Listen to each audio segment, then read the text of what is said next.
Hey, how you doing out there, guys? So today, September 16th, 2023, and all over the world, people are celebrating Batman Day.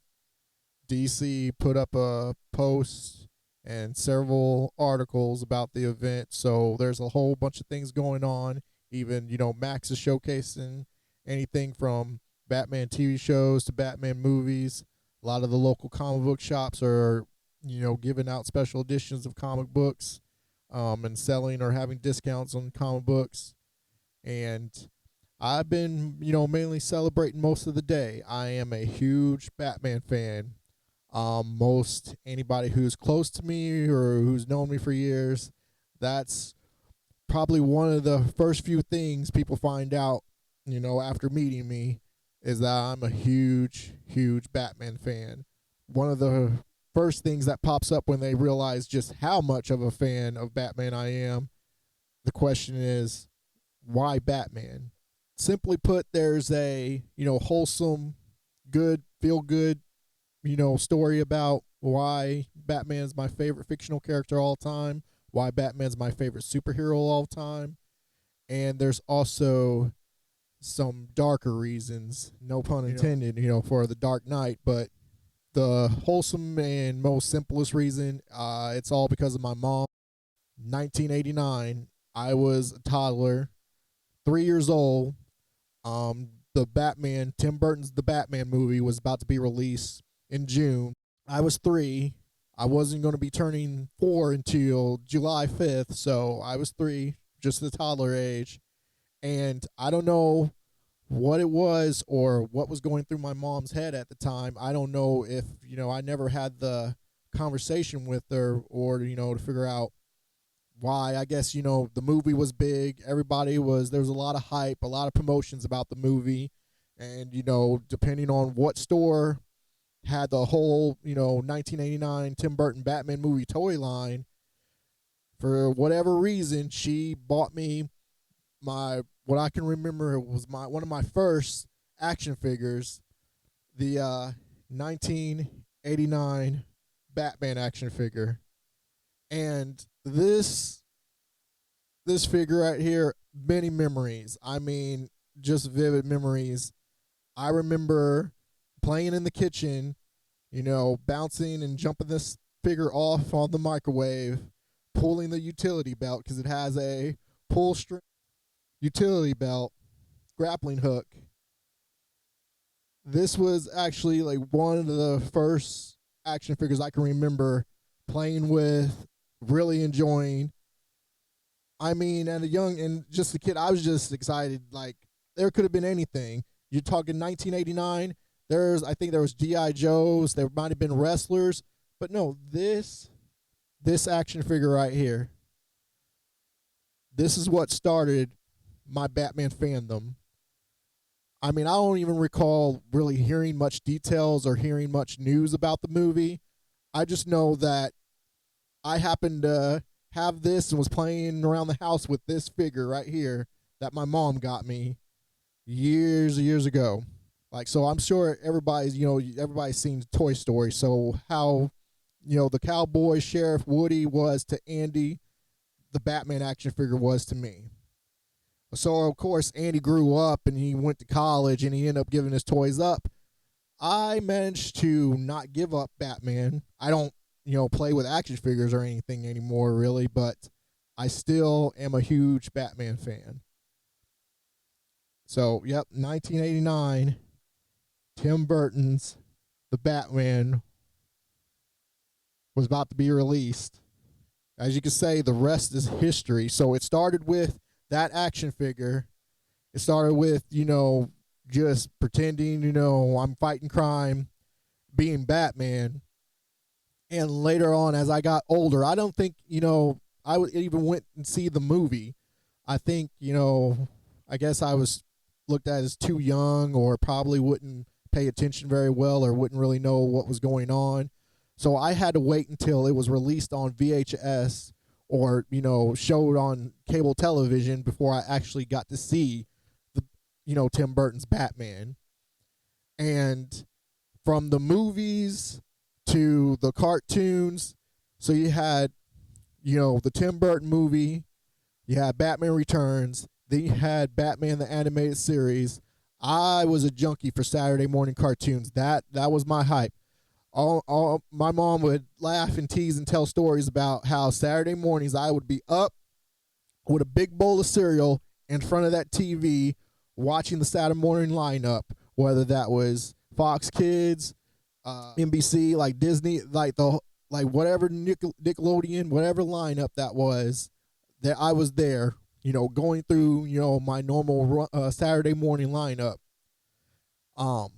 As I got older and understood that, Batman was just more than what it was in the movies or what it was in the cartoons, that I discovered comic books, the history and artwork of comic books, the style of comic books, understanding that two men, Bob Kane and Bill Finger, were the creators and orchestrators of what we now know as Batman.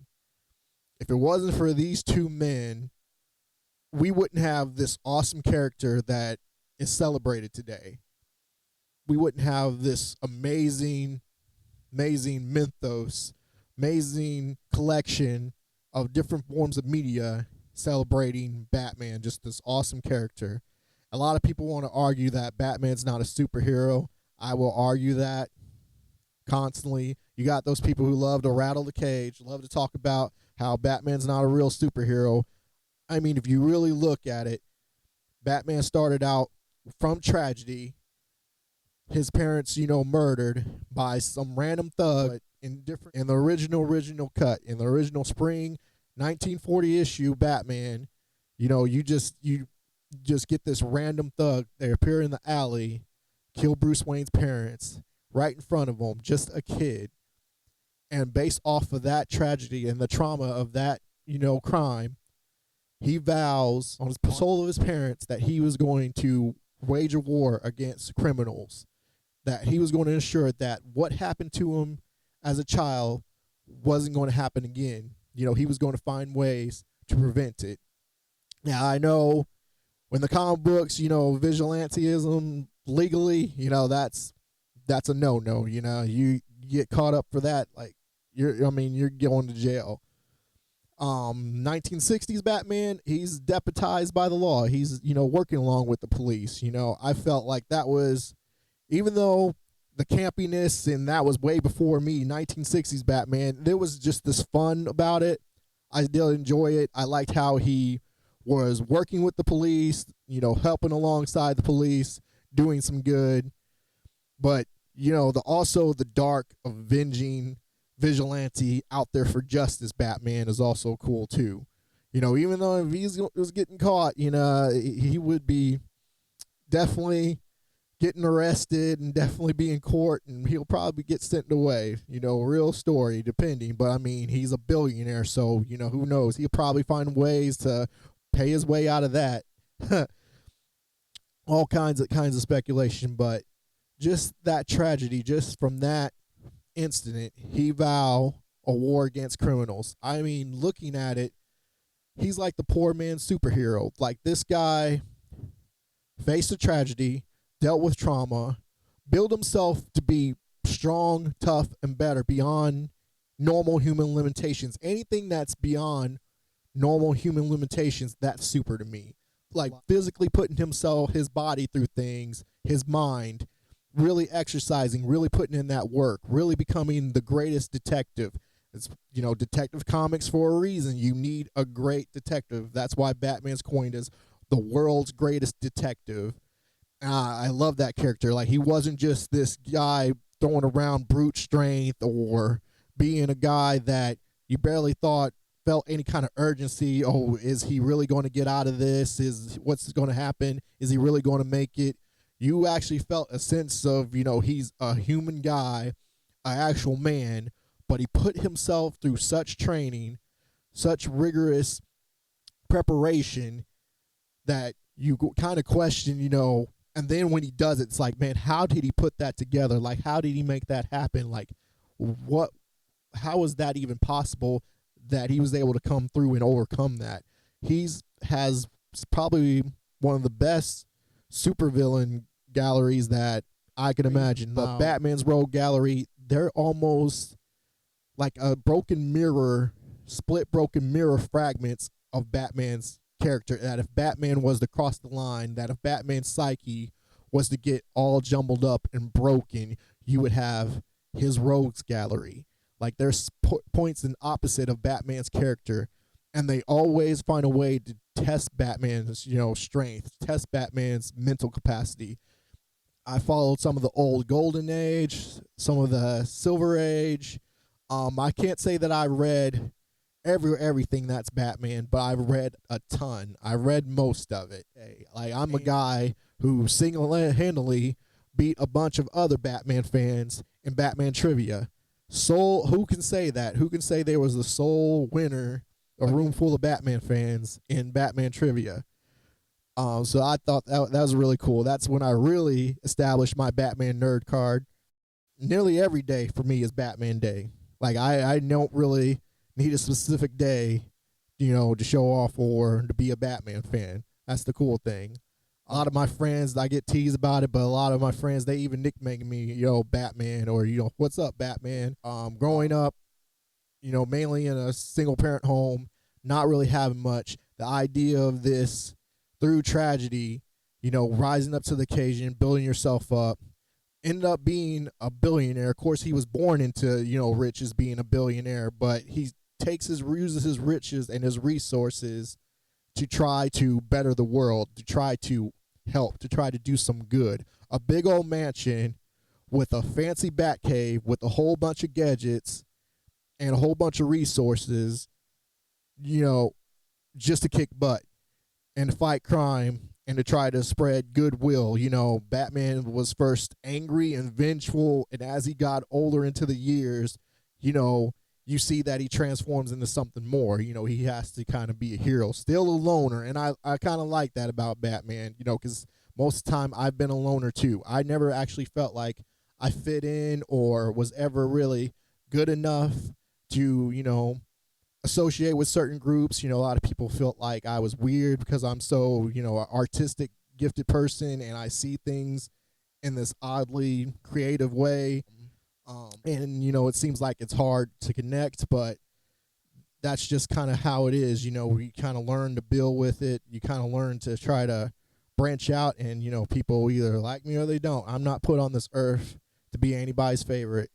I'm put on this earth to be me, to do what I do, and hopefully, when people I come across, there's a positive impact. Where I've made a positive influence on people along the way. So my ultimate favorite. So if Batman's my favorite hero, I have to give it. Everybody likes the Joker. Batman and the Joker has always been the top, rivalry. Which I granted, and I love Batman for that fact that he beats up on clowns, because that comforts me. You have no idea. Him defeating clowns is definitely another good source of why I like Batman so much.